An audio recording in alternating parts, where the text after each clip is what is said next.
Welcome to the Living in South Louisiana podcast, episode number 6. Today in this podcast, we've got Ken Abney on, who is a CPA, my opinion, the best CPA there is in Louisiana.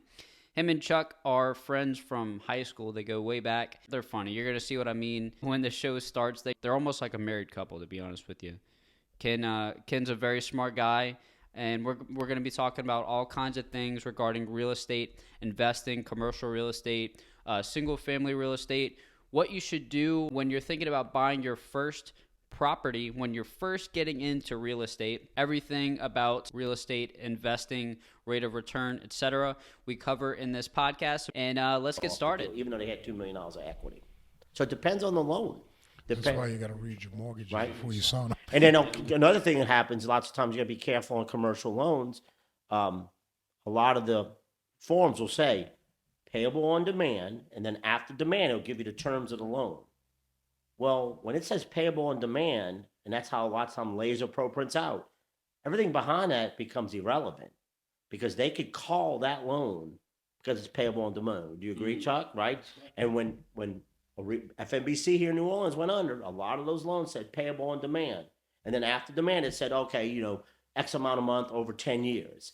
Well, once it says payable on demand, the bank could say, we don't want to be in the hotel market anymore, and we're going to call these loans because it's payable on demand. So nowadays, I want to ask y'all both what your opinion is on the current, or I guess the future, the next year or so, real estate, what you think is going to happen with the market. Both of y'all, I want you to answer. But so you're saying if the market were to crash today, the same thing could happen, even if I'm cash flowing $200-$300 on a, say, single family, residential, just basic rental property. I'm cash flowing, let's say the market crashes for whatever reason. And now it's worth, like you were saying, 140 again. And banks get scared. What I don't understand is they're getting their money back. It depends on the loan. I wouldn't say that happened. Was it because they all had arms back then? Because a ton of people had Could have been all, but no, there were projects, commercial projects. So for example, there was projects I'm aware, let's say you had a $50 million project you were doing, okay? You were drawing down on the loan, all right?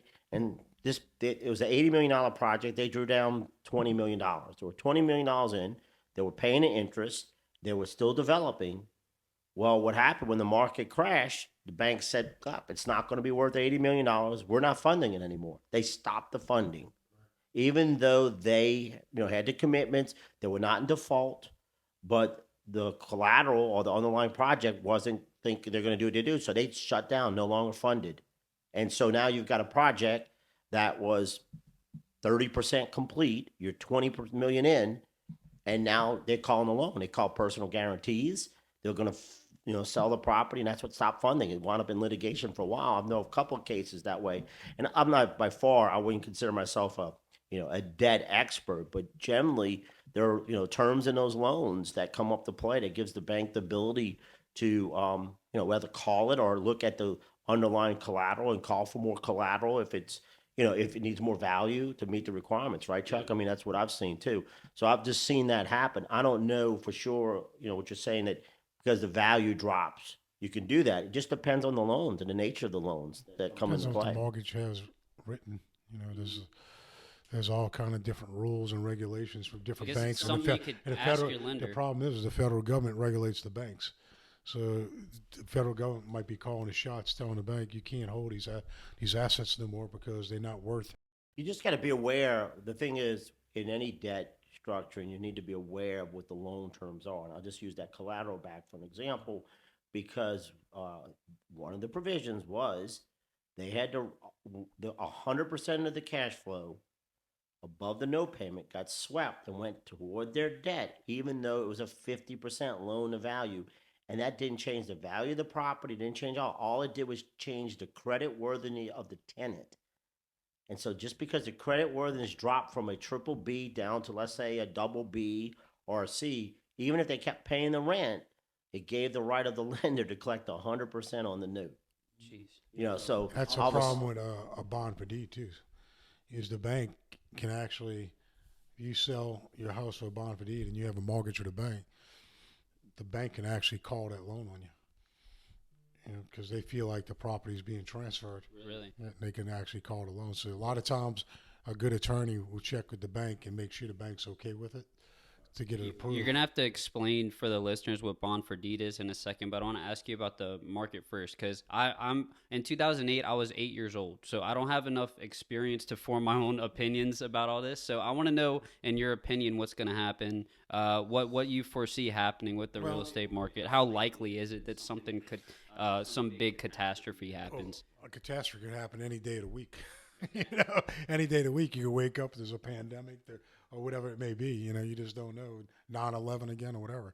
So, but what I guess what you're asking is kind of like what's happening with the politics and that, and the way things are shifting. And what I'm seeing out there right now is, I thought we're going to have a rough time with real estate, with the interest rates going up, and this property values and inflation, which is causing a slowdown, okay?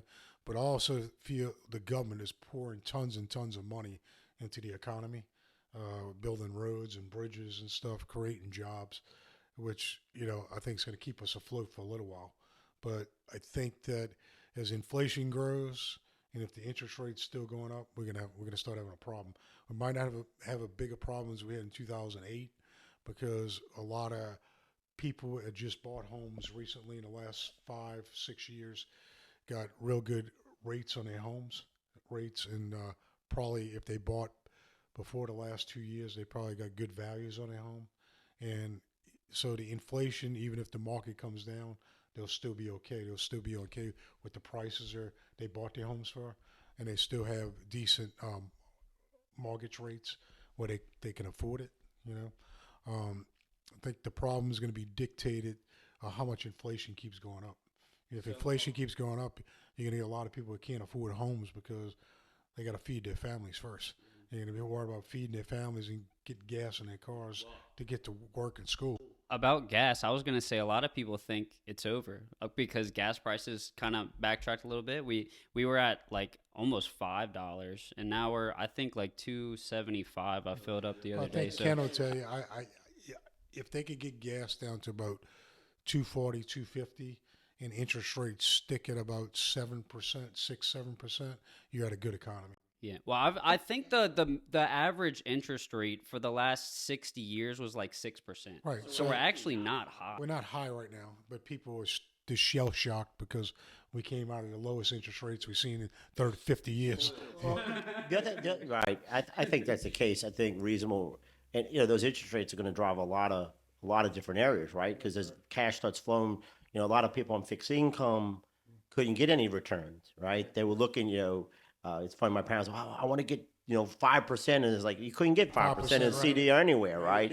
Right. Now you get 5 or 6% of the CD. So now you're starting to see some of that. So it's going to change the market flow of cash from maybe as much in the market. Look, last year fixed income took a 13% hit in the market. I would like to interrupt today's show to say that if you are looking to get into real estate investing in South Louisiana, maybe you want to buy some rental properties, buy your first Airbnb, commercial real estate even, maybe you're looking to buy a Starbucks or anything else that we're talking about in this podcast, whatever it is, guys, if you're interested in real estate investing, all of our contact info is in the description down below. Chuck and I work together in commercial and single family real estate, and we work with investors. So we're here for you guys. We've got your back in your real estate investing journey. Top of what the S&P did. So the question is, I think it starts moving around. But one of the things I think is interesting that I see in real estate from a cost standpoint is insurance. Insurance, yeah. I think insurance, how that factors into your cost and your operating cost and what you can charge for rent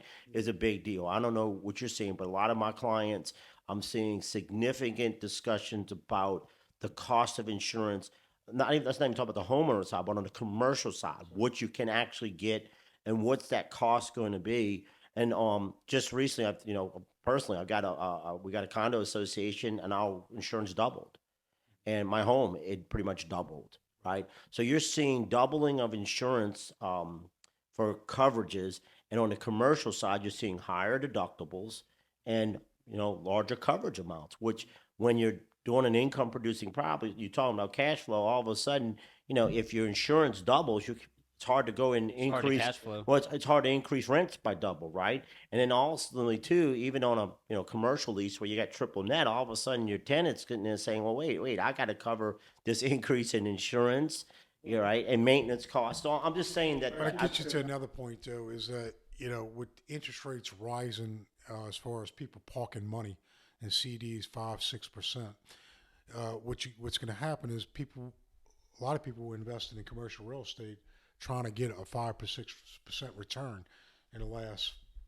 5 to 10 years. Y'all have to explain the words you're using. People don't know what a CD is. You got to certificate of deposit with the bank. Right. That's with the banks. Instead of putting a savings account, you could buy a certificate of deposit 3 months, 6 months, 10 months, 5 years, and get a higher rate of return interest rate on you just parking your money, which is a safe bet.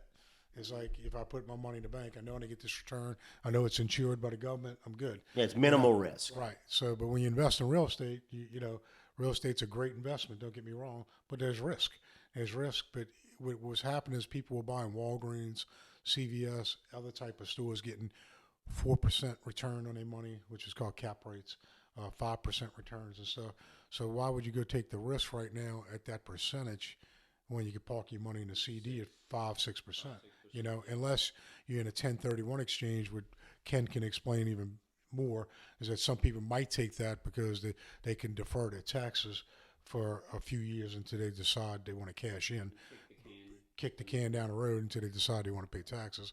And Ken can explain that a little bit better than I can. So let's do first question.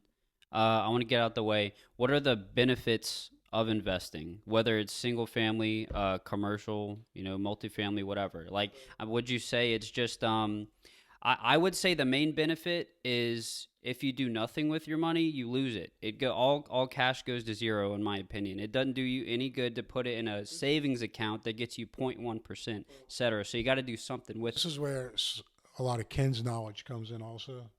But, for me, it's more beneficial to me to buy commercial property, a couple pieces a year, because of some of the things I've learned from Ken that I can do to help out with my tax situation. One is bonus depreciation, which Ken will get into. Some projects me and Ken worked on together was also historical tax credits, which Ken's an expert on.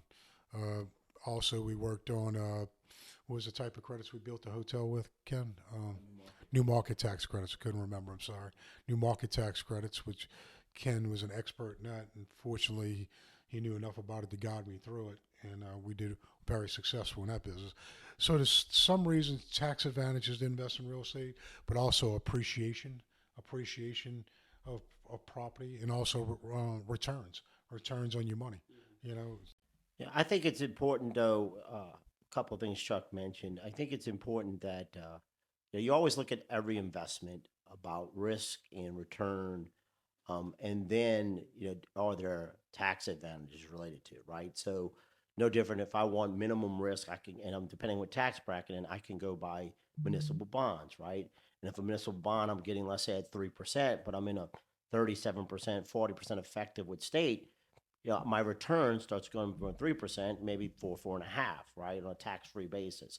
So depending on a risk tolerance, I think there's lots of different areas that you can look at ventures. I think real estate is just part of a portfolio of diversification, and I think there's diversification in real estate as well, as Chuck mentioned, commercial.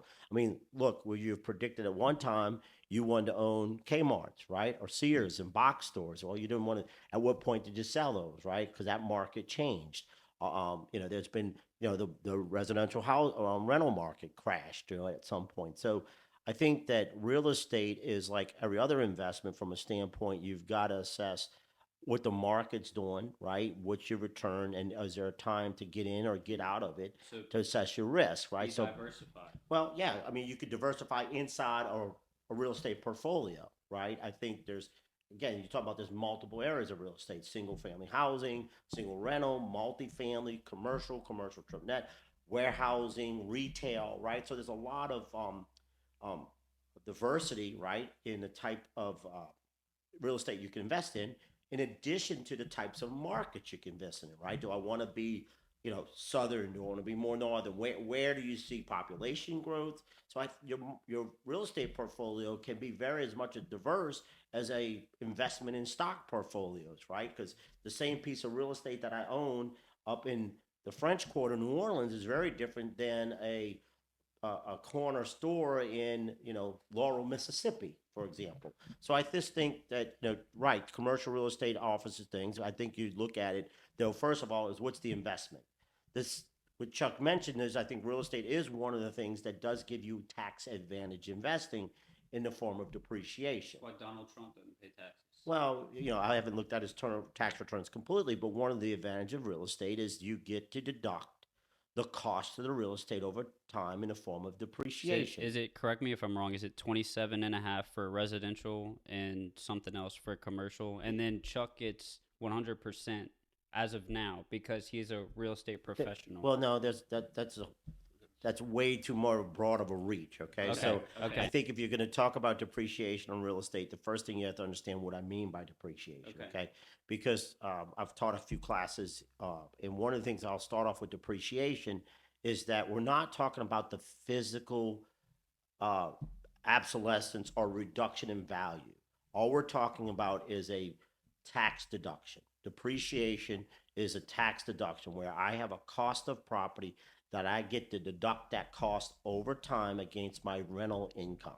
That's what it is. No different if you operate a business and you deduct office expenses, right? Or I deduct, my rent on my office. We're talking about a deduction against rental income. So what's nice is I can buy a piece of property, set it up for rental, and that rental income can be offset by a depreciation of the cost, not the land, but the cost.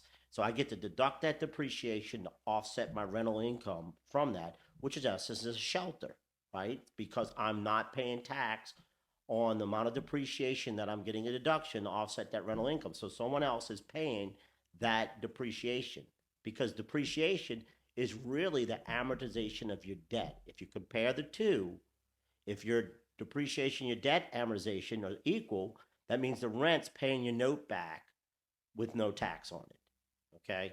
Now that depreciation can form in many different methods depending on the type of property and the components of the property. We do something I'll throw, it's called a cost segregation study, which is a way, it's a whole topic by itself.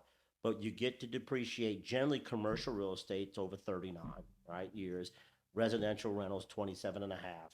But there are components of that. So for example, land improvements is considered 15-year, eligible for bonus, right? If you did a cost segregation study on commercial property, you can break into 5 and 7-year and 15-year properties that could be eligible for bonus, which is 100% deduction.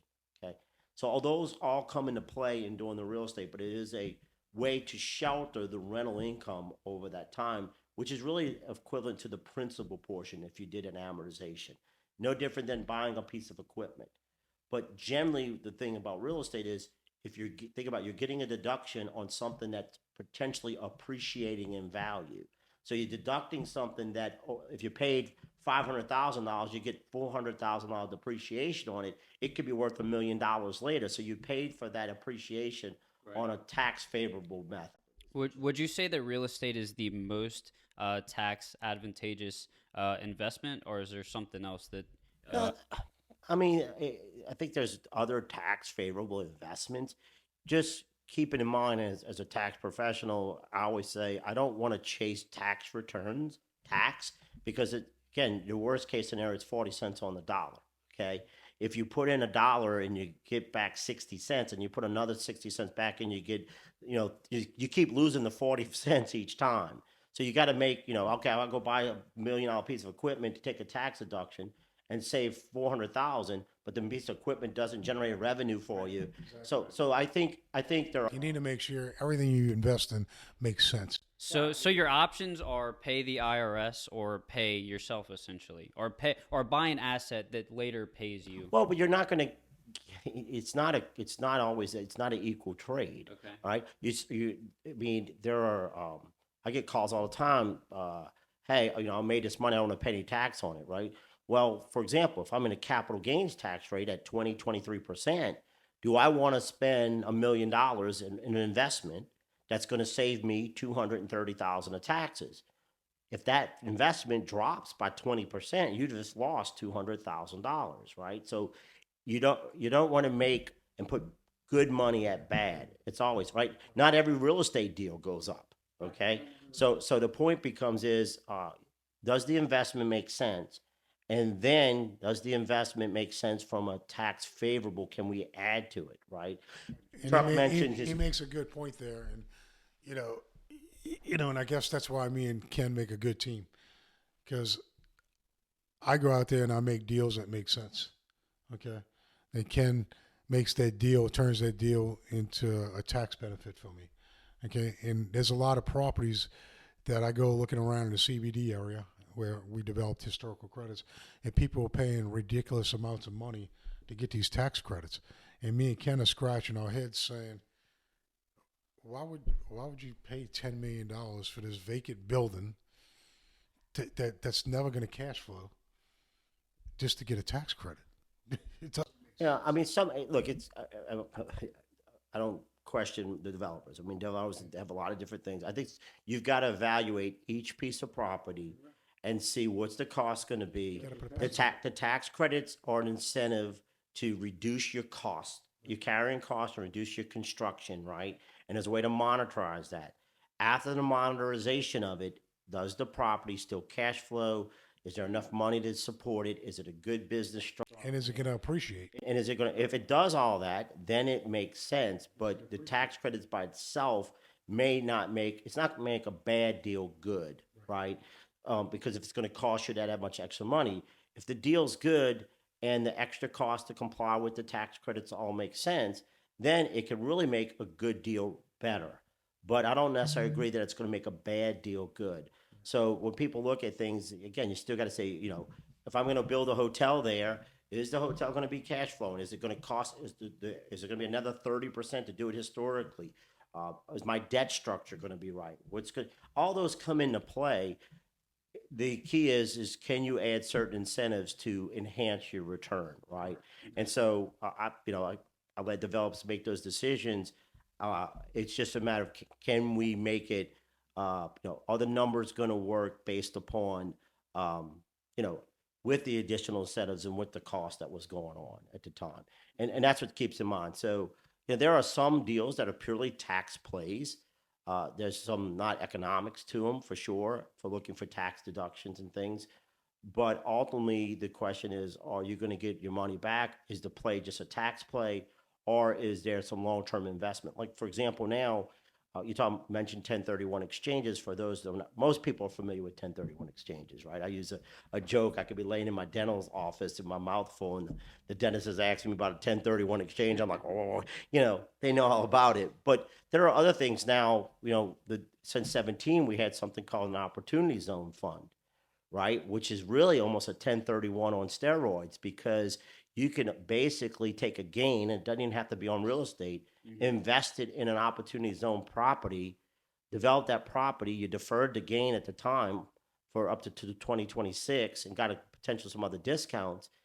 And then if you held that property for 10 years, when you sell it, there's no recapture or no gain, right? I actually did want to ask you about that, because I learned about this recently, maybe like 2-3 months ago, about the opportunity zones. So what I've heard is it's actually a way for people who are in like crypto or maybe stocks too. They can build up a nice portfolio, whatever, sell, and then instead of paying the gains there, what they say that you can do, and this is why I'm asking, is they can put it into an opportunity zone fund in like a separate LLC. I'm not sure, but a fund, and then that fund they use to buy property in opportunity zones or buy land and build or fix and flips or whatever. And the whole concept is, for what I understand, is from the fund, you can use that to fund your opportunity zone investments, keep them for 10 years, and then you can sell, and there's no capital gains. Would you say that you can do that with crypto and stocks, or is that not the case? The Opportunity Zone Fund requires the investment of a capital gain. The capital gain could be from a stock. The capital gain could be short-term or long-term. It could be from crypto. It could be from a piece of real estate. All it's required is to take advantage. The first thing is you have to have a capital gain that funds an opportunity, a fund. Then the fund has a compliance component that it has to invest those gains into qualified opportunity zone businesses or property, and that property has to be substantially rehabilitated or new within a 24-month, generally 30 months now because of working capital. If you do that, because we're now several years into it, at one point you could have gotten a 15% discount on the tax you paid on the gain or a 5%. But now, if you do it, you get to defer the gain until 2026. You still pay tax on the gain. So if I had, if I had some Bitcoin that I bought and I sold it for $1 million and have $1 million gain, Bitcoin's treated like a stock. You have a capital gain. If you did that gain, you could take that $1 million gain. Let's say it happened in 2022 and you put in a fund, you would avoid paying tax on that gain. The fund would have to make a qualified investment. So let's say you bought a piece of land for $100,000 and built $900,000 on it. You could potentially build that property, and you'd have 30 months generally to build that property.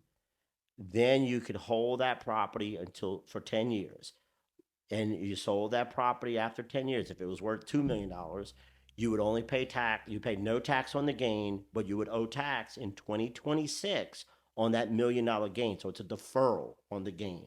So you have to pay tax in 2026. I didn't realize that. Yeah, you have to defer the gain on the first gain tax is not avoided.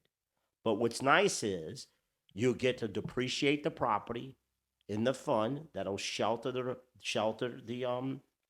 income, the rental income, to some extent. And then after 10 years, you get a step up, basically in basis of the property. So when you sell it, that you don't have to recapture the depreciation. And we were talking about depreciation earlier. It's important to understand that when you do sell real estate, the depreciation you took is recaptured as a reduction in the basis. So, simple example, I bought a piece of property for $500,000. I took $300,000 of depreciation. So for tax purposes, your cost basis is only $200,000. So if I sold it for $1 million, your gain would be $800,000, not $1 million less $5. I want to be in a room where the autopsy is brain. I want to see how big his brain is. Right. Retain all this But information. you see what I'm saying is, but you got to remember that depreciation is recaptured. Okay, that's why people do 1031 exchanges, right? Because I buy a property, I depreciate it, and I'm a basis. And basis for tax purposes is your cost less depreciation and deductions you're taking. So it's called your adjusted basis. So when you sell a piece of property, your sales price less your adjusted basis is the gain. You take that gain and reinvest the proceeds and reinvest. That's a 1031 because you have to recapture that. The OZ fund allows you not to have that recapture, which is pretty strong to do that. But there's a lot of requirements. They're very, again, it's technical from a standpoint, one time 1031s were a bit foreign to a lot of people. OZ funds, we're doing a bunch of them now. The law came out in 2017, and we've seen them in place. You just got a lot of compliance, but it's an opportunity. You do not have to have a real estate. You could sell, as you said, if I had crypto that you sold and made $1 million gain, you could have invested that crypto into an OZ fund, but you're not avoiding the tax on the gain. You're going to have to pay tax in 2026, not eventually, 2026. You have to pay the tax on that. But for that, you get that deferral, and secondly, you get the ability to sell in 10 years and not pay tax. And if I held, say I bought the property, I held it for only 5 years and I sold, I'm paying full capital gains. You're paying tax on the sale price, correct? Right. The fund, there's a regs are pretty extensive on the opportunity zone stuff, and we could spend 5 hours just talking about that. Right. Just got to look at those particular rules. For our young listeners out there, don't be offended if you can't capture everything Ken's stating, because it took me 20 years to learn the things that capture his knowledge and learn how to use it. We didn't introduce you guys, did we, in this whole thing? Oh, I'm gonna do a whole introduction, and after everyone leaves, I'm gonna set it up like. I mean, what I suggest for young people right now, I would suggest they get in real estate while you're young. Start investing wisely, though, and even if you break even on a piece of property with a tenant, that tenant is actually building a savings account for you. And if you could put it on a 20-year amortization, a piece of property that you buy, rental property, and you're 21 years old like you are, at 41 years old, you got property that's paid off. And if you could buy 10 pieces of property during that time, and you got $2,000 a month, 20 years from now on 10 pieces of property, you got $20,000 coming in a month. And you had somebody else pay your mortgage for you, somebody else pay your insurance, your taxes and everything. So it's a no-brainer. I mean, I think it's better than stock. I guess the question is, obvious there's a risk of cash flow when it's vacant, right? Because you got to be able to afford to know, right, when somebody's not in there, right? And then you also got to have the wherewithal to be able to manage it and save for capital expenditures too. Well, that a lot of people deferred maintenance and also if I have a rental property and residential. Kind of residential is very different than commercial, right? Your tenants on residential call you; they stop the toilets up regularly, right? So you better be your own plumber or your own, because you're going to deal with a lot more issues. I invest in a lot of commercial because of that. But on residential side, you deal with a lot more issues, right? A lot more potential damage. But commercial, you deal with triple net leases, where they're responsible for the taxes, they're responsible for the insurance. If the air conditioner breaks, then you usually do the roof, though, huh? I'm usually responsible for the roof and maybe the parking lot. All right, two things real quick. So a lot of my generation now is more into Airbnbs. That's what a lot of people are wanting, because it's obviously it's high cash flow. But difference between an Airbnb and a rental is still a business, but an Airbnb is you're basically operating a hotel. You have to actually know what you're doing. You're actually running a legit business. Rental is a business, but it's not as it's a job. I guess that's what I'm trying to say. An Airbnb is a job. It's a job in that I've had people rent units from me, and then they would Airbnb it instead of me.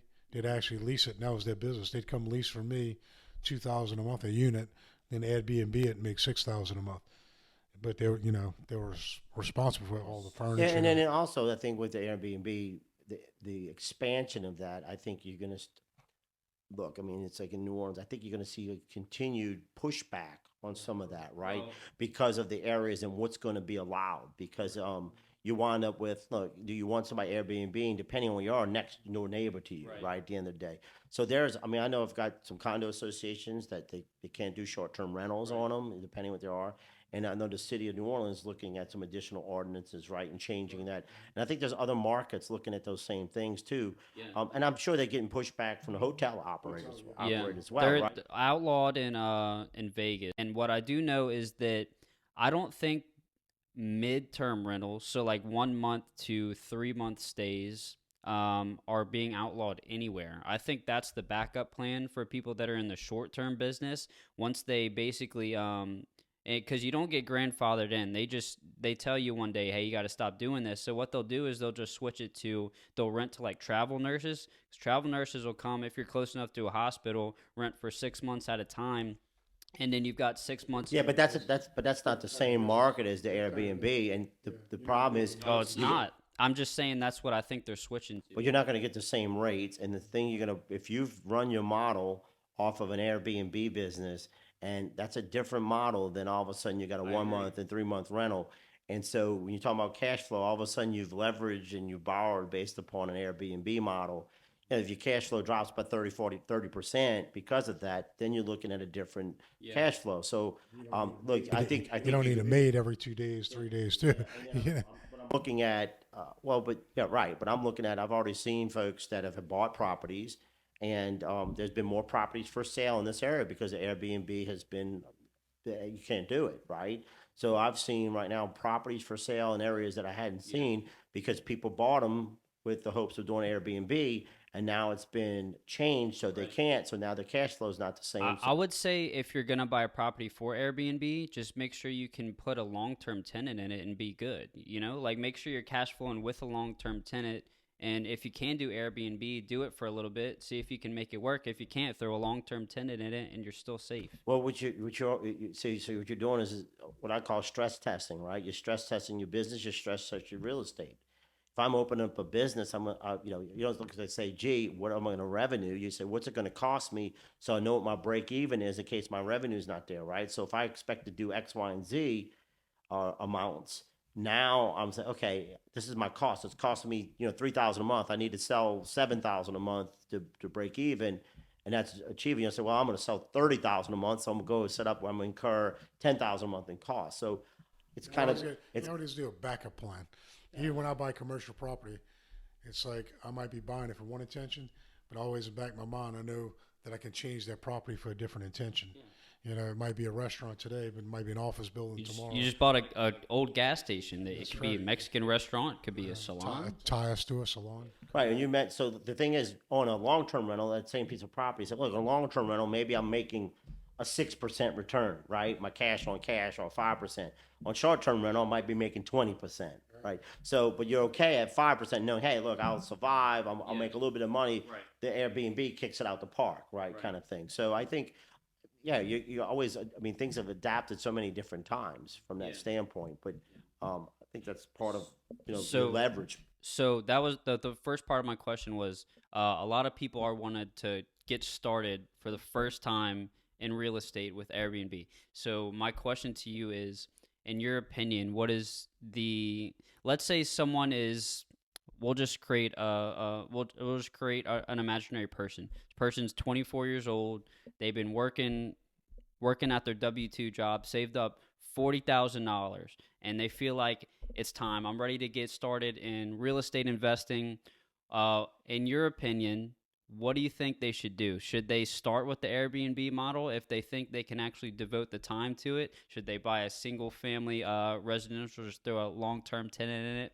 Or maybe even like what the guys are doing with you, like should they call a couple landlords, see if they can lease from them, and then put that property on the Airbnb? Because I think that's lower risk. If you're doing Airbnb, I would do a short-term lease with somebody. And try the Airbnb where you're not blowing all your money into an investment that might blow up on you.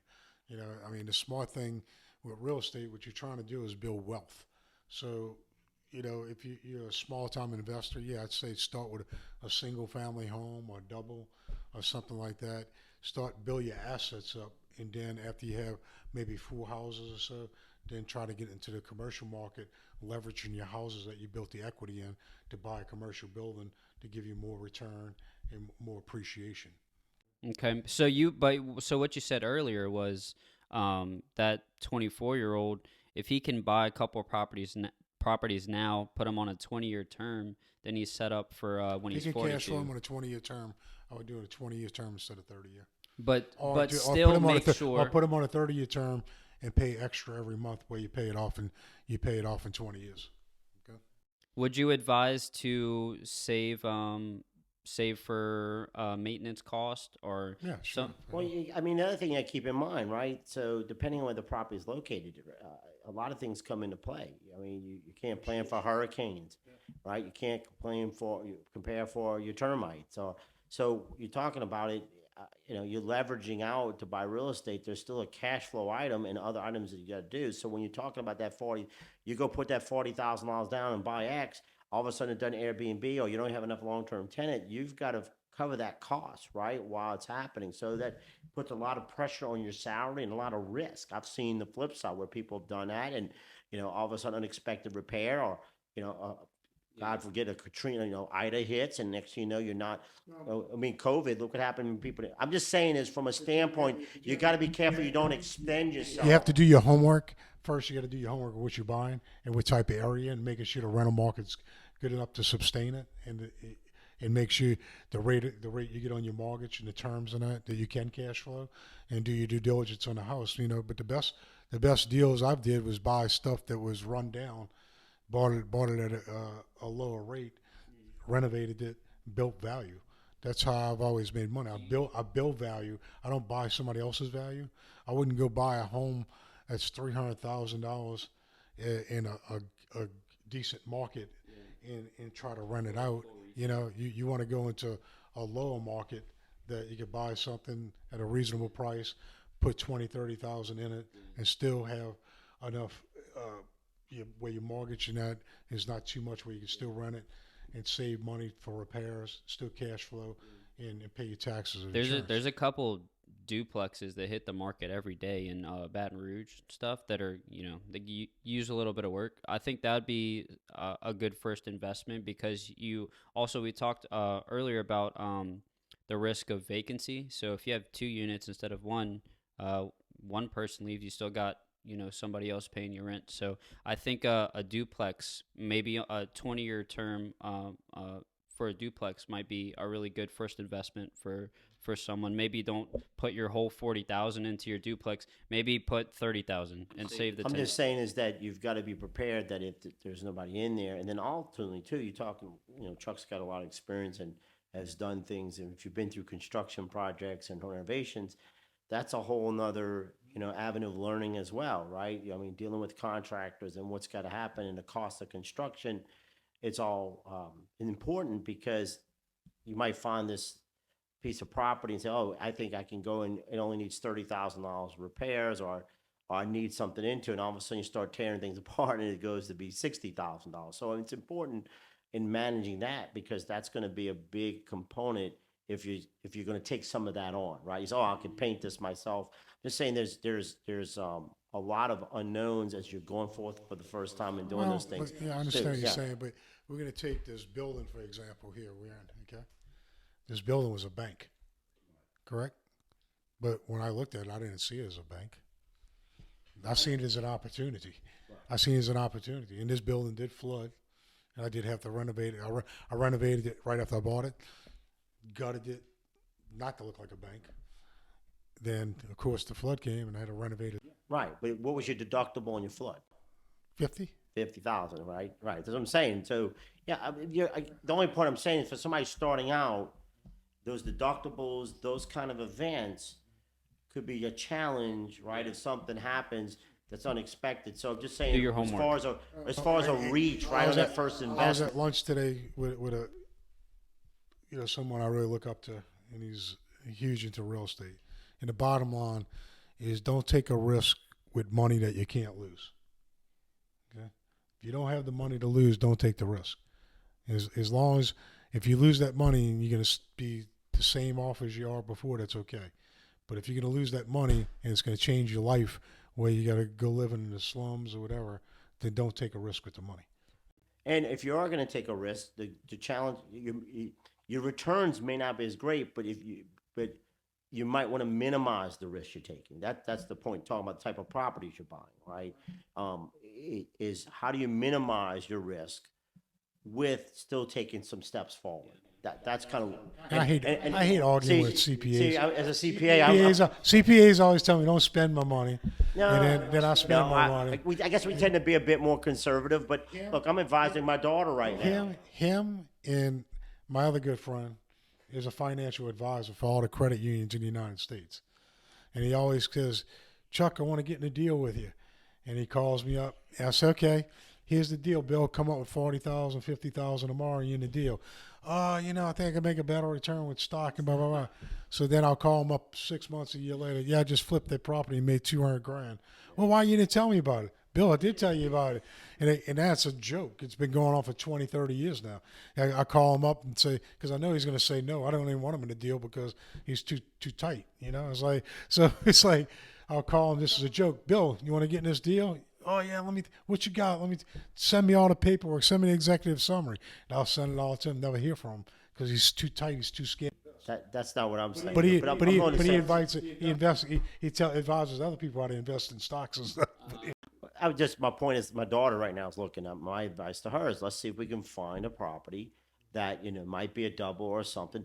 Even if she wants to live in one side, right? Have a renter on the other. That's smart because you can FHA. Because the point, instead of finding a single home, what if we find a double and she lives there? If you don't need your first home, live in half, let somebody rent the other half, and then once you build up some equity, get comfortable with that rent, or look around. Now you find the home you want. Now you rent the second side, and you've leveraged some equity that you've built up in that. So it just starts off as a younger age, generating and producing some income stream from properties and minimizing your risk is all I'm thinking about from a younger person, right? Chuck, he risks anything. He puts it all on red at the roulette table. So that's funny. I don't gamble at all. No, property. You mentioned younger investors. I just think as Chuck said, you can't afford to lose it. Don't. Everything doesn't always go up. And there's hidden things. Right. So I would look at, just like step in anything, how do you minimize your risk? I always have an exit. What's the diligence to be, And Chuck said, look, he doesn't invest. I have clients, they were investing for cash flow, right? They were buying certain, triple rated properties. He mentioned Walgreens or CVX's or other publicly type of, Starbucks. Starbucks. Those rates of return and cap rates aren't in the 7-8% range, right? They 4 or 5%, right? Starbucks is like low fours. Right. So Right. And basically, what they do in these developers, they creating what I say is they creating value. Okay. Because and I would never buy. No offense, but I would never buy a Starbucks or anything because if you look at per square foot, what they selling it to you for, they billing it for half the cost or a quarter the cost. But they selling it to you for $600-700 a square foot. Now you're getting a 4% return on your money. That's why you're investing in it. But if they go away, you never ever they'll sell that building for $500-600. So you got to think long term. Right. yeah, that lease is gone, right? It's like You stuck with a building. But I mean, how often do Starbucks just close down a location? one just closed. What's the one that's left off Canal Street? Really? Yeah. Well, you say that. What's to say Starbucks is not the Kmart of tomorrow?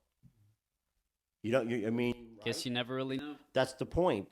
We talked about that earlier, right? You that predicted a market at one point. Would you want to own Kmart's? Absolutely, right? Would you want to own a Sears? Would you a Lowe's? And, Is a and Lowe's? some of them they do have in their leases if a catastrophic event happens like Hurricane Katrina or whatever that they can break the lease. But you wouldn't have thought Bed Bath and Beyond or Toys R Us, right? Right. Everything, markets change. Starbucks is here tomorrow. Tomorrow might be Buck Star, right? You don't know anybody can go. So it's always, it's always important to Kmart. evaluating what that tenant is, and is there value to that building after that tenant's gone? So Right. for someone who is extremely risk averse, I'll give you I won't share too much of his personal info, but my dad, for instance, my dad sold his company a couple years ago. He's got couple $100,000 in the bank, and he's scared to do anything with it because he's got kids, he's got family to take care of. Okay, he's got some income coming in from his job, so.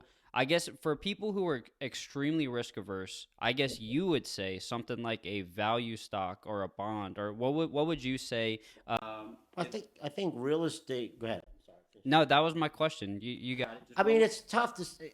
First of all, real estate I don't see as just buy it and first of all, they're finding it is important, right? I could hire Chuck, go find me something, right? But if he finds a good enough deal, he'll probably want to do it himself. But he might find something. No, but Chuck finds properties for people, right? And if I say, hey, look, I'm looking for a 50-unit apartment complex, he might go buy it. Now, if I do that, I have to have a management company. I have to have somebody. Chuck could do all that. My point becomes that all affects my return. At the end of the day, I might say, Chuck, look, I'm willing to pay whatever you can find. I want a 40-unit apartment complex in North Panhandle, Pensacola, outside of Pensacola. Okay, great, because I've done the research on the market, or he does it, or he finds it. So I think it becomes is what that investment looks like, and depends on your time horizon. It depends upon your risk tolerances. I've got some people willing to do. Hey, I want to do this. I'm ready to do it. I've got others that say, nah, I'm not doing that. I want U.S. Treasuries. I had a client just sold his business, okay? He owns all his real estate. The buyer's paying him rents, but all the principal we've parked in U.S. Treasuries at 4.5%. We got 4.5%, 4.25% returns over the next thing. So if I got X amount of dollars now, I want no risk on that money. I want the interest off of it. Now, his real estate portfolio is buildings that he acquired during his business that he rented, and now that he sold the business, he's collecting rents, right? Which is another real estate strategy. You have your business and you have your rental separately, so when you sell your business, they're still paying you rents on the real estate. It's a separate transaction. I think it's, but there are investments like you can make investments in REITs. REITs are giving returns, and that owns different parts of real estate. Blackstone's got no plug, but they've got a big REIT. REITs did pretty well. So somebody that wants to be involved in real estate that may not want to be the hands-on and do that, they could look, and there are certain investments inside the marketplace that have REITs or other real estate investment that kind of moves like commercial real estate without actually owning the real estate kind of thing. So, I mean, there's ways to get involved, and obviously risk tolerances have a lot of different things. I mean, you could have a bond, 50-50 bond stock portfolio and still lost 12% last year, right? Because fixed income was down 13%, the market was down almost 18%. And so you could have been in the market in a balanced portfolio and lost 12% last year, right? So all of it comes with risk, and your risk tolerances, as Chuck mentioned, what is going to happen if you lose that money. And the only guarantee that you have there is, again, generally, U.S. Treasuries are something of minimal risk, right? Yeah. It's just not as fun. But what I'm saying is, like, for someone like him, he's not really worried about, I guess, to some extent worried about losing money, but you've got more to play with. You've got more to have fun with. I'm not about losing money. He's always worried about losing money. Do you understand what I'm saying? You're not, you want to play with your money and possibly get the high risk, high. But I do play, but I play with knowledge. I understand. When I analyze, I'm a quick analyzer. I drive a lot. I drive my vehicle, and I'll catch pieces of property that are for sale, or catch a piece of property and say, that's a good investment. That's a good piece. That's a bad piece. I wouldn't touch that piece.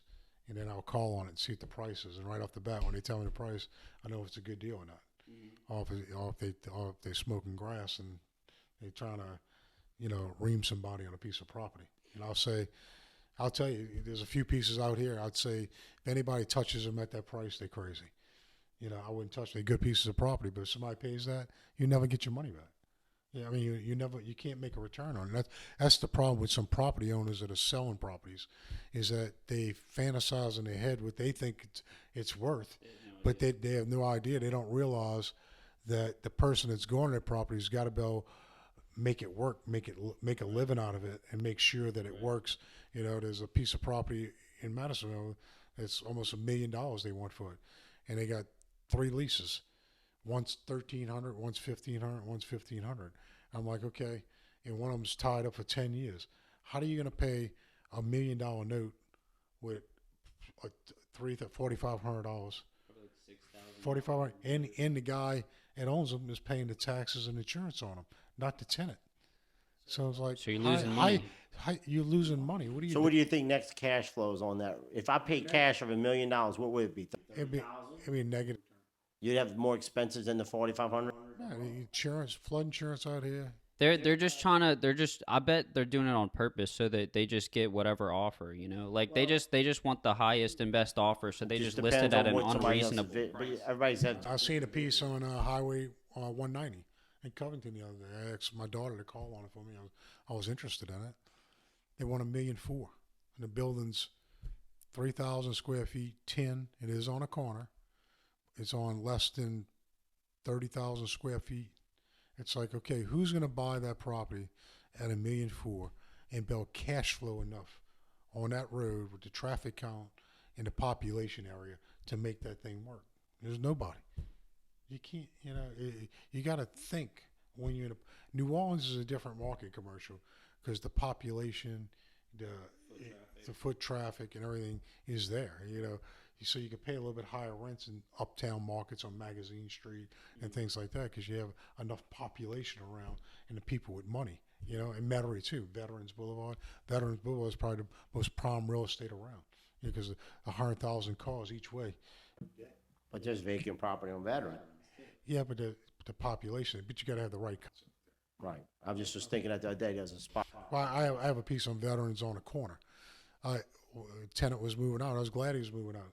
I put a sign up, and within one day, I got 20 phone calls. I leased it out the next day, more than what I had the first tenant there for. Veterans Boulevard, just, you just need to know where you're at, what part, but like a building like this, in New Orleans, it'd probably go for $1.2 million, But in Madisonville, Louisiana, if you paid $1.2 million for this, you wouldn't be able. Population of Madisonville is like 1,000. Yeah, you could. Manhattan, what would it be for in Manhattan? 10. 10 million, probably more. You have to know your environment. You have to know your environment, your population, and what type income per population you have. I mean, you just can't go buy anywhere and just say, oh, yeah. Do you have any advice for people on how to spot a good deal, or does it just come with experience? Comes with experience, a good eye, but I mean, try to buy corners. Red lights are probably the best when you come in a commercial property.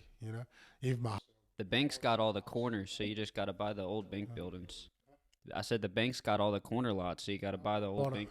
I think I own 3 bank buildings. Yeah.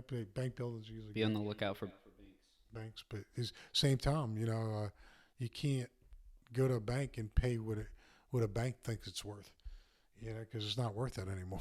If you ain't got a bank in there, it's not worth what the bank paid for it. Just like a fast food restaurant when they close down. Once they close down and take McDonald's off of it, it's not worth $2 million anymore. Yeah, McDonald's is gone, right? Might be worth $500,000. If that much. Depends. Well, what restaurants? How many restaurants are opening and close a year? Right, exactly. So I'm just saying, but people in their fantasy, McDonald's is here, it's closed. This is worth $2 million. McDonald's is gone. It's not worth $2 million anymore. Yeah. I was gonna ask you about flipping houses. A lot of people want to get into flipping houses. I would say that that's probably not the smartest thing to do starting out. Probably do like you said, buy some rental properties, buy a duplex, and then It's not that it's not the smartest thing right now. It's high, as we say, it's high risk, but you again. It's based on value, what you're paying for it, and based on what you're going to have to put into that renovation. And the problem is people are selling vacant houses that are dilapidated, wanting $500,000 for something that's only worth $100,000. And I see people doing it in New Orleans all the time. Well, but I think it's a different strategy, right? You mentioned something a little earlier. Am I trying to produce income? Am I trying to develop wealth? Right? It's 2 different things, right? Day traders are not looking at long-term growth. They're looking to flip and make a profit, right? And use that profit to keep doing X, Y. But generally, if you're flipping, right, it's different than you're trying to produce an income stream or flip, make money to do something else, or a quicker way to build up equity as compared I'm gonna buy a property and build long-term wealth. Yeah, but somebody like me, I'm more diversified. It's like I own commercial property, but I bought them 2 policemen I used to work with. Asked me to come look at 2 houses in New Orleans, and I went and looked at them, and I'm driving through in a Mercedes, and I got these rock dealers chasing me, thinking I'm coming through the neighborhood to try to buy crack or something. They chased me down, waving me down, and I'm like, "You really want me to buy in this neighborhood?" He's like, "Man, look, this house we get this one for $50,000." And $50,000, and I turned the deal down at first. And he drove me around the area. He says, "Let me show you, Chuck. They're getting $300,000 for these houses over here. They renovated and stuff like that." And I really didn't want to do it. And then he convinced me to do it for him, and I felt bad for him. It's like because he already bought the houses, but he didn't have the money to renovate them. So I bought into the houses, and sure enough, we flipped them for $300,000. We put 125, 130 in them, flipped them for $300. Each made $60,000 per house, So, but at the same time, that was a side deal for me, where I had rental income, I got commercial property, I got houses. Plus, he was doing all the flipping. He was doing. You had some trust in what he's doing, right? Because I've seen a lot of flipping. Look, I lived through Katrina, and I've seen a lot of flipping not go well, right? Because you've got to know contracting, you've got to know pricing. I mean, I had a project we just, fell down because of the cost of construction. We're looking at, we're going to do, it was a $50 million project and everything came out way high. So in that flipping arena, there's a lot of risk associated with, cost of construction. Are you going to oversee what's going on? Look, I built my first house and had a contractor years ago, and I wound up having problems with that. Wound up a lawsuit with the contractor. So that flipping, you do need to have the ability to know the things you don't know, and because those costs can go out of go out of control. Well, I was going to say I would recommend to people that want to get into flipping to do the first couple deals with a partner who's actually done the flipping before. That's how you can hedge your risk a little bit. You find a mentor, find somebody who knows what they're doing, and then you maybe work for them, or you partner up on the deal with them. Or maybe you go find a deal, and then that guy who knows how to flip is going to fund the whole thing for you. And then y'all are going to... Well, first thing you do before you flip is you get a contractor you really trust. That's not going to bull crap you. To look and see, the foundation. There's a lot of houses we bought where the pillars and everything were deteriorated, termite eaten, the whole 9 yards underneath these old houses and that. And if you don't know what you're looking at, then you mentioned partner, which is a whole nother discussion. Okay, right? A partner's like being married, and money changes a lot of people. I've seen a lot of deals where you thought people were your friend and you thought that was going to be that way, and then things get ugly in a hurry. So you say that not everybody's willing to say, hey, I'm going to go do this. Lots of partnerships. I've been part of partners my whole life with my profession, and there's a lot that goes into that, and you've got to have things in writing. You've got to make sure that that partner has the experience you need. I've got a deal we're working on right now. We have a call tomorrow on a partnership, right? And it's going to be about a $30 million transaction. And we've been negotiating the partnership now for probably over about 6 weeks to get agreements in place. So you say that it does, But Ken, the good news is, and you'd have to agree with this being an older fella, and you're older than me. About 2 months. Yeah, 2 months. All right. Yeah, correct. But hear me out. What made me the man I am today was the mistakes I made in the past. So you're going to make mistakes along the way, but the mistakes are going to educate you. And, if you have the right mindset. Mistakes right, the right mindset. I tell everyone I don't have a college degree, but I've learned from people who do have college degrees. Okay, but I've made a lot of mistakes. Instead of paying that $50,000 a year to go to college and learn the right way, you leverage. I lost $1 million instead of paying that $50,000. And what I'm saying, you don't have to lose that. All I'm saying is that when you're mentioning that, it's not as the advice I give is learn from his mistakes. And what I'm saying is, before you go entering these partnerships and think that's going to be as easy as it is, I've seen.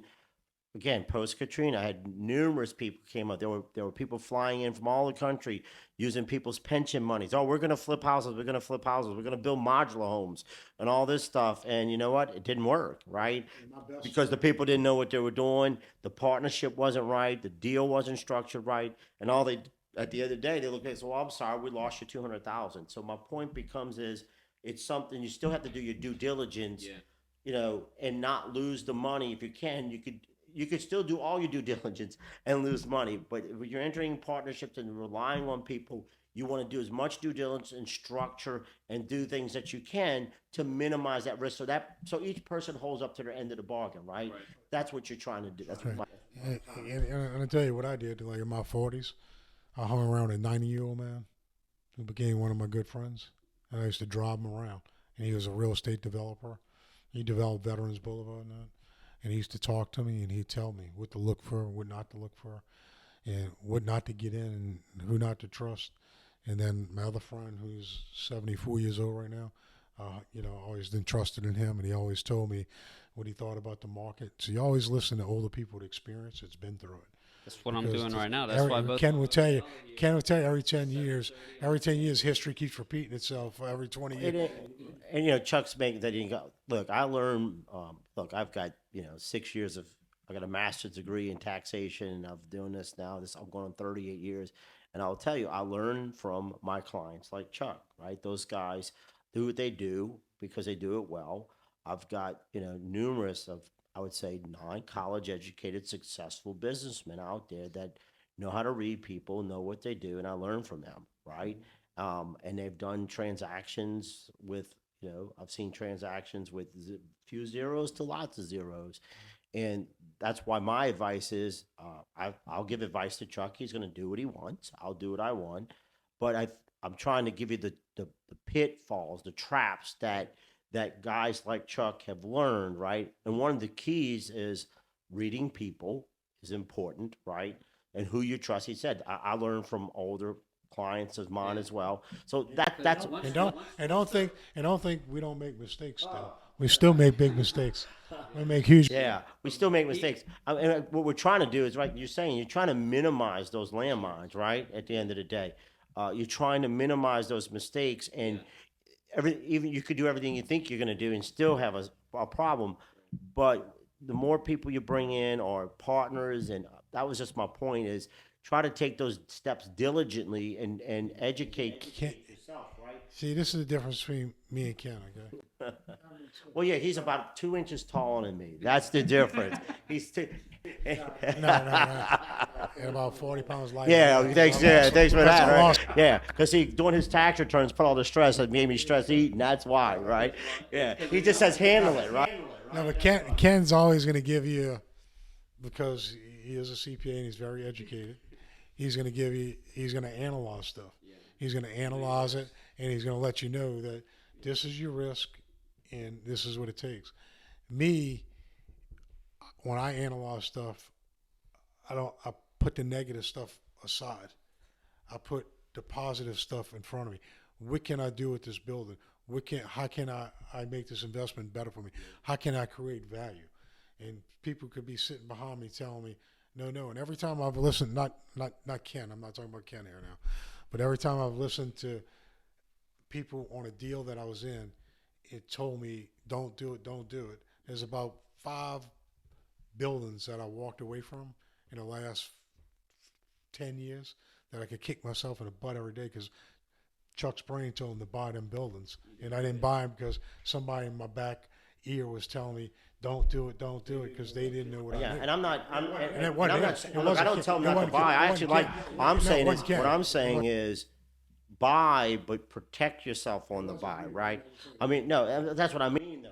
You want people to make an educated decision. Well, I want you, look, I understand, I appreciate what Chuck looks at and what he does. But Chuck will be the first to admit that he's had partners that shouldn't have been in the deal, that drags him down, that create problems that he shouldn't have. And Chuck's a trustworthy guy. He holds to his word. Not everybody holds to their word, right? And I've had to referee those types of things. And so my point was just related to your partner comment that if you think and you've done your homework and you're willing to take the investment, just be cautious of the partners and people you're in with, because even though they may not be naysayers, they can change the dynamics of what you're trying to do and create problems that shouldn't be there, right? Or create drags on your project because all of a sudden they drag you down. And I'll give you a perfect example. I've got a project right now, right? And I would say that the property that's being developed was this particular location was like one of the last piece of vacant property there. Why? Because the owner would do, I would say, paralysis by analysis, right? He always had his own ideas about what to do. He couldn't get along with anybody, so nobody wanted to do a deal with him. Then he finally got a deal done with one of my clients. My client owned 51%. And so they got the whole thing moving along. Now he's trying to interject like just one material component, like they wanted this siding. And so he wanted to get this siding shipped in, used siding off of old buildings out of Chicago. And it's an environment where you think about your building is condos. Why you use this product, it's going to be subject to temperature, moisture, and it's more costly and more maintenance. But because he wanted that, it's shutting down the project now because he's arguing that he wanted to do that. Where the other developers like, no, we don't need this. Let's put this hardy. We need new stuff, less maintenance because people living here. But those are the kind of partner decisions that if my client wouldn't have had 51%, we're sitting there having him have this product come in that might look great, but all of a sudden creates all these pressure, moisture, maintenance costs, and by the way, slow the project down another 2 months. And now you got debt carrying costs. Everybody gets pushed back on the construction schedule, right?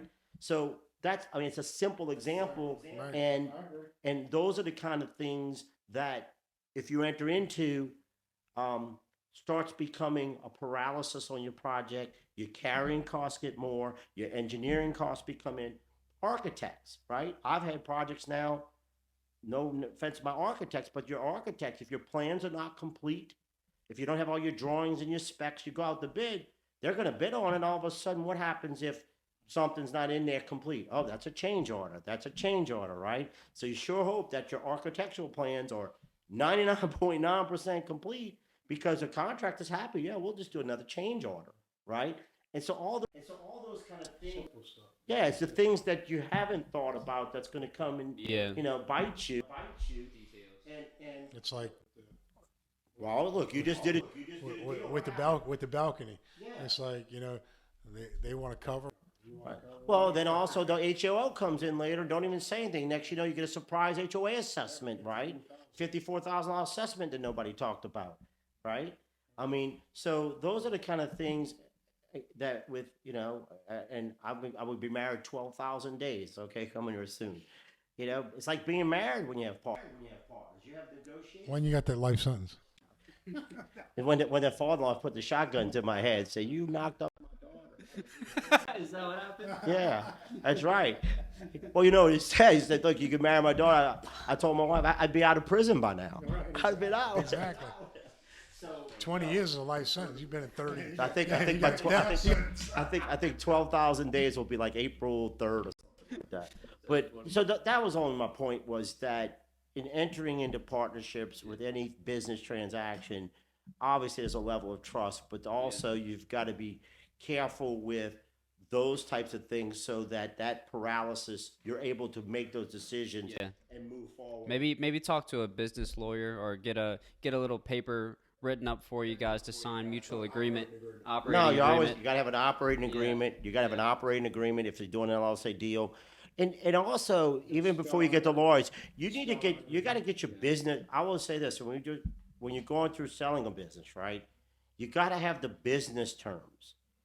CPAs and lawyers are great at legal documents and all that, but you gotta be careful that the lawyers and the CPAs do not change your business terms. Okay, business terms need to come back and be reflected in the operating agreement and in all your agreements. Just did a closing where I had to call the owner. The two lawyers start talking as they putting their agreements together, and what the lawyer from the buyer puts in and the lawyer from the seller is not the business terms. So I call the owner, I say, call the guy you negotiated with and explain this was the business term, so they could call their lawyer and get that business, and because it changes the business term. No different you enter into a partnership, right? If you're going to do a partnership on real estate and Chuck's going to do the development, get a developer fee, that's going to be in there for the developer fee. If he's going to hire the contractor or he's got his contractor license, he gets a fee, have that in there. He's get this fee. If I'm going to bring all those little things, because all of a sudden the project starts getting tight, and who's getting paid what, all those things come into play, and you've got to kind of map them all out. Otherwise, it lends itself to disagreements. I mean, Chuck's got transactions right now we're looking at. It's like we got disagreements. Now, what Chuck's good at is solving the problem on the back end, right? In the past, he might have had to do it, but what he does is he might have to take over the project and solve it, okay? But you may not have the wherewithal to do that if you're entering in your first transaction or doing those. So that's my point in doing that. Understood. All right, so last question, and then we can wrap it up. So I guess what would be a good return on your money in real estate? And then we'll talk about stocks too. So if I was gonna buy that duplex in Baton Rouge, I would say you could shoot for about a 10% cash on cash return. I think you'd be able to get it out there. What do you think? 10%, 10, 15. Mm-hmm. And then if you think well, interest rates are a little high. I would say right now you'd have to get a good deal. What I'm saying is I think that's what you should shoot for, but you have to get a good deal. No, I understand, but I said it's been tough to get a 10. It is tough. I'm saying you have to get a good deal, but that's what you should shoot for. Maybe you don't get the 10. Maybe you get 8. We probably been having mostly 7s. But before is like, say when you're borrowing money at 4%, if you're getting 8 or 12, you're making 4% off the bank's money. Right. Now it's tough because now you're borrowing money at 7, 8%. Right. So you're only going to make 2-3%. But in order for me to get in the deal, I'd have to make 15%. Right. Because I want to make money off the bank's money too. Yeah. So for residential, I would say it's harder now. You'd have to get a really good deal to get your 10%. I think that's what you should shoot for in residential, or up to fourplex. For commercial, what would you say good return is? 8 to 10. All right. And then anything you want to add, disagree with? No, I mean, I'm not disagreeing. Every deal is different, and risk, right? I mean, at the end of the day, I think the important part is on the commercial real estate, because I've seen a lot of people do triple net deals, right? And you see that all the time. You and I have done some. I think the issue there is the rate of return and what's that property worth at the end of the lease, right? We've had properties that just recently sold a year ago at 5% cap rate. I don't know if you could do that now, and how many years left on that lease and what the building's going to be worth, right? I won't pick any particular retailer, but let's say I had a side of the road dollar type store, those were trading at 7% cap rates or something.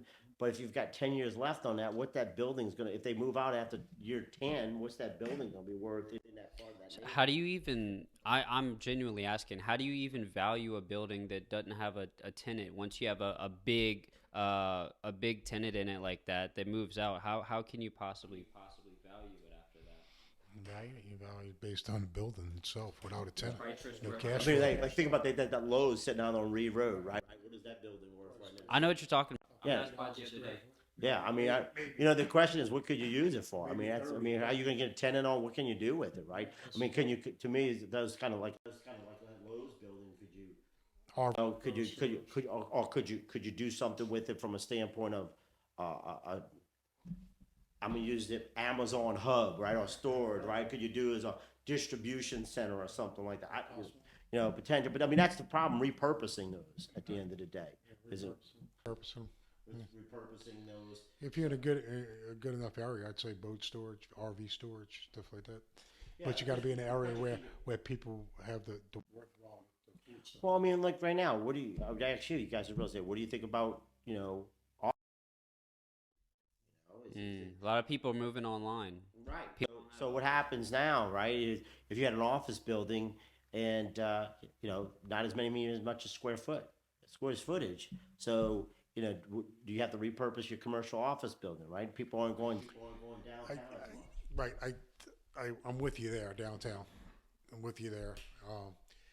However, I do see I see a big trend in executive office space, where share space like this, like we have a title company in here, a lawyer, a real estate company. I see a lot of people. Not all people want to stay at home. People want a reason to get out their house and socialize with people. And you can't really. Some businesses, especially real estate, it's you can stay at home and work, but you need to be out in the public.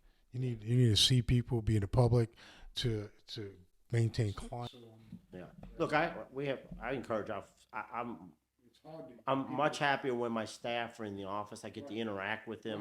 Right, exactly. It's easier to train and share ideas, right? Camaraderie, and build up relationships from a standpoint of again, education, working on clients, working on those things. I think look, a lot younger than you and I mean, social media is a whole different thing. Y'all. People doing Zoom meetings.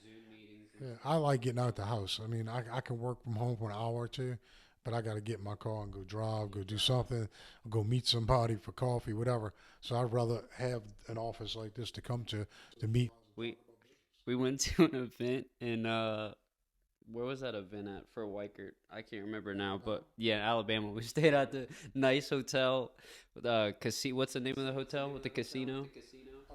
Oh, you. Am I? Remember we stayed together at the hotel? Okay, so it was like probably 9 or 10 o'clock, and it started to rain. Chuck was like, I got to go drive, but it was starting to like thunderstorm. We had like a tornado warning, and Chuck was out driving. I thought that was so funny. I was like, this dude. I do the same. I do the same thing when I go to Florida. I wake up 5:30 in the morning. I got to get in my car and just go drive and look. And see if I find something, I do. But that's what I love to do. I love it. But you got to love what you do. Ken loves what he does, Of course, we're getting a little bit up in age where we're slowing down a little bit, but we both love what we do business. Yeah. And we love doing business together. Yeah. And all right. And last thing before we wrap it up, what's a good return in stocks? You probably know. Zero at this point. Not losing money, right? Well, you could short the market. You get a return. Well, I mean, look, but I think it's important though. You don't chase returns. Look, I think the turtle, right? The turtle in the hair, right? The turtle tends to be right. You can look at it. Look at simple examples, right? It's trying to be consistent over a long period of time, right? If year one, I make 10% and you make 50%, right? And then year two, I make 10% and you lose 30%. Yeah. So 50 minus 30 is 20. 20 divided by 2 is 10. But who has more money? I have more money if you do the math, right?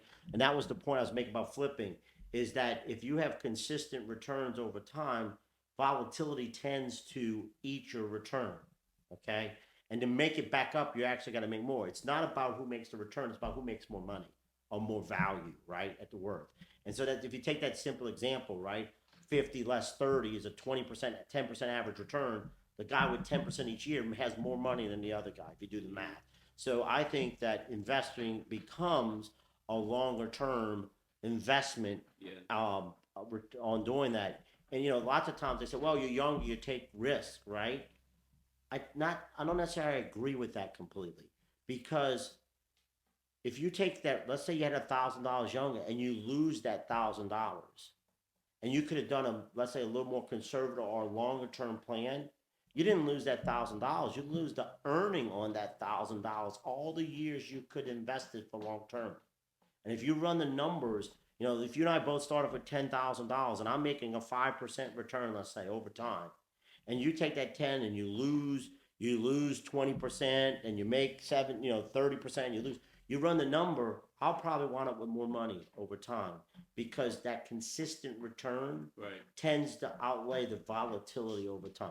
Yeah. Okay. So when you're younger, say, you take more risk. You don't want to lose that money because you're losing the future of that money. Right. So I think a longer term strategy in the market and anything you're doing, because it's nice that Chuck said, hey, flip the houses, but I think it might become, flipping's part of making money, holding and getting that income stream over time. It's diversified. Right, that's what I'm saying. Diversity. I mean, as a young man, I had people who gave me good advice. Some people try to give me bad advice, but I bought life insurance, started a retirement account, started buying real estate. So now I bought stocks. So I'm diversified. I got a little bit of everything, So if you start out young, trying to diversify yourself in different investments and be in safe investments. I just don't think you got to chase the flavor of the day. No, you don't have to. You don't have to try to make $1 million. Yeah. And then I think also, just give it time. I think one of the ththings I told my daughter this night, you do what you do and you do it well, right? You do what you do and you well. You study, you learn from it, you try to be consistent at it, right? I mean, if you're going to go play golf or do tennis or anything else, you're going to study. You become good at what you're doing, or you're going to practice. So I think reading and learning, and just like to say your things doing, is the same way you become over time successful. All right, last words. Do you wanna tell people about your business or where they can find you? You got a website? Yeah, I'm a partner with Carr Riggs and Ingram, CPA, super regional CPA firm, CRICPA.com, and I'm specialized or work extensively with closely held business in taxation areas, closely held family businesses, family offices. I've done a lot of different things there. Do a lot of real estate. So they can find me at CRICPA.com out of the New Orleans office. We have offices in 15 states now, I think. Perfect. And Chuck and I work together. We do commercial and residential. If you're looking to get into real estate investing, Chuck and I can help you with that. We've got the website and phone number, everything in the description. And once we get into that, Ken can save you on your taxes. And Ken's very knowledgeable, as you can tell. having trouble keeping up with him. But all right, that's pretty much it. We're done with episode 6. Everyone have a great rest of your day. Thank y'all.